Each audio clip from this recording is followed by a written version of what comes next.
Hello, my good friends, and it has been almost a week since WoW's released, so I'm gonna drop a spoiler warning here just in case. I do not want to ruin this game because this game is a masterclass. Mwah. So, I do have a build video. It is quite solid, and I'm gonna get right into it because I don't want to sit here for a whole bunch of minutes explaining what it is. I'm just gonna get right into it. But I do want to say this before anything else happens. If you see that my build and you're like, damn, this can be improved, tell me. I'm trying to put together builds. This is the best I can come up with. I have some ideas. I'll talk about more when I get to the build part. But yeah, without further ado, let's just get straight into the actual physical build. I don't really want to hold you guys here. I want to get you right into seeing it is, changing it up. I also talked about other stuff at the end of the video about how I'm playing with stuff. But this is version 1. But so yeah. So, again, enjoy. Let's just get straight into it. I'm not going to be like the other guys and force you to sit through like 5 minutes of why I'm using each skill. I'm just going to show you. Number 1, use the Ardian weapon. It is the strongest. I have an alternative for those of you who don't want to use the Ardian weapon or just don't want to grind. It's pretty good still. It gets the job done. It's still not as good because you don't get 100% affinity. And use the pseudo-can. For my testing, this thing is a beast. It gets the job done again. Perfect combo for you. Now I'm going to show out the build right away so you guys are going to have to sit through all that because I hate that. But yeah, here's the build. You're going to want to use the Explorer Charm. Once it's level 2, but if you only have one level 1 like I do right now and you just want to use something else, put Girathos Greaves on. It just compensates for the fact that we don't have level 2. As soon as you have level 2 Explorer Charm, slash it out, put in the giant ice guy. I forget his name. Oh my god, this is a blank right now. Jindahad. It gives you an extra burst, giving you more damage. It's just overall a good piece to put on here. Then you got G Ebony Coil B, it gives you burst, some slottage. G Arcveld for weakness exploit 2, an absolute magnificent piece of armor right here. Arc Vulcan for another weakness exploit, gives you 2 solid gem slots and another headpiece of Ebony Ordogram for more burst and the set bonus. Now, the weapon you're going to use is this one.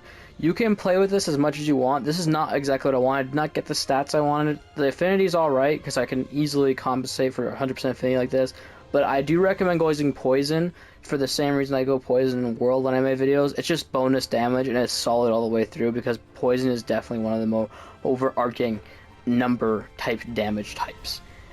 Now, you can play with this a lot more. Like, my upgrades for it, I don't know if I can show you. Here we go. Is not great. Like, you could have done better than this, and it shows. Like, elemental infusion is bad. I would prefer like an attack boost, and the sharpness boost is all right, but again, I would prefer an attack boost. But other than that, it's pretty solid, but it's not exactly what I want. Here's the skills, completely customizable. I haven't filled any of these out. I left it up to you guys. I put growth in those two just for now, but you can do whatever you want with this.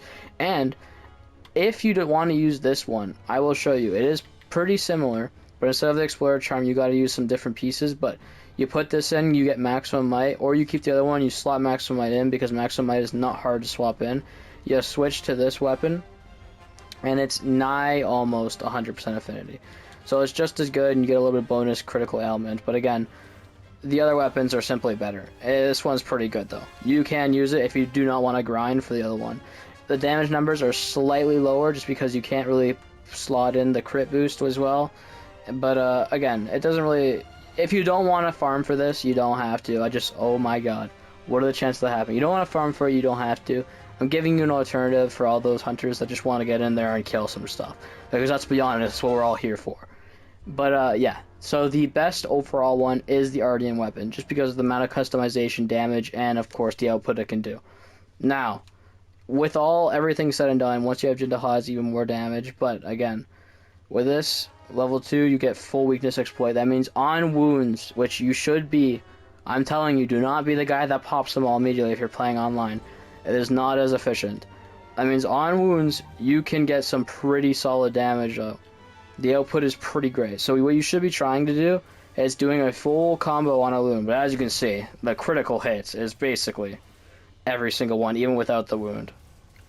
And the damage is absurd. Yeah. I don't name me a time when Insect Glaive could do that. We Insect Glaive bros are up.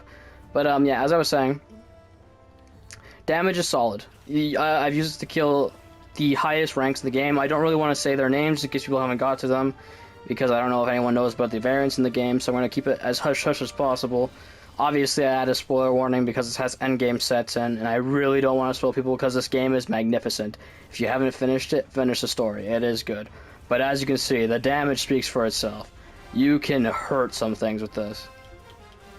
And on wounds and stuff, it doesn't really matter. And by the way, you can really use, if you're wondering about, just in case you don't know, Mighty, Maximum Might does work on this weapon because as you can see, when you're on the ground combat, you don't use any stamina. So it works pretty well, pretty efficiently. Yeah, full combo gets you about 1200 damage without the big ending part. But yeah, as you can see, the only issue with Maximum Might, why I don't like it as much, is you can't really do aerial combat as well as if you were not using this, you know what I mean? But yeah, that's essentially the build. I do want to let you guys know that if you have any ideas to improve the build, tell me, because I will pin it and everything, and this is version 1 of this build for a reason. I'll pin it and I'll give you props. I'm trying to figure it out. I also want to give a shout out to Rage Gaming Videos, because they gave me the idea to look at Gormagala more. I saw the Greatsword build, and the efficiency that Gormagala has, the only issue is the virus, because you got to really fight the virus, and there's a lot of number crunching here to get that done, but so far this seems to be the easiest build to go for without much requirement or hard work, and it's customizable as hell. You can do whatever you want with all this space. You want to put some Mighty Jewels in here so you don't have to worry about wounds? You can do that, just slot them in. You want to have more survivability? You don't want to deal with the cold? Slot them in. It's a fantastic build. It will kill everything. I've been using it. And the only other thing I wanted to add is look how cool this weapon is. Like, I wanted to admire that. Like, we haven't had a weapon that was, like, this intricate since, like, I don't even know. There hasn't been many good insect glaives that are this cool. Besides maybe one of the older games ones. But that's besides the point. If you've enjoyed this, like, subscribe, and definitely comment. I want to hear you guys' opinions. This is version 1 for a reason. This is the best I could make without having to go too heavy. It is a simple build. There's no, like, crazy, you gotta infect yourself with the Gormagala virus and then fight for 15 seconds to get none of that. It's just straight up, you go out and you box. There's nothing else. That's all you want. This will get it done. But yeah, if you have anything you want to tell me, make the build better, go ahead, comment. I want to hear it. And without further ado, have fun hunting.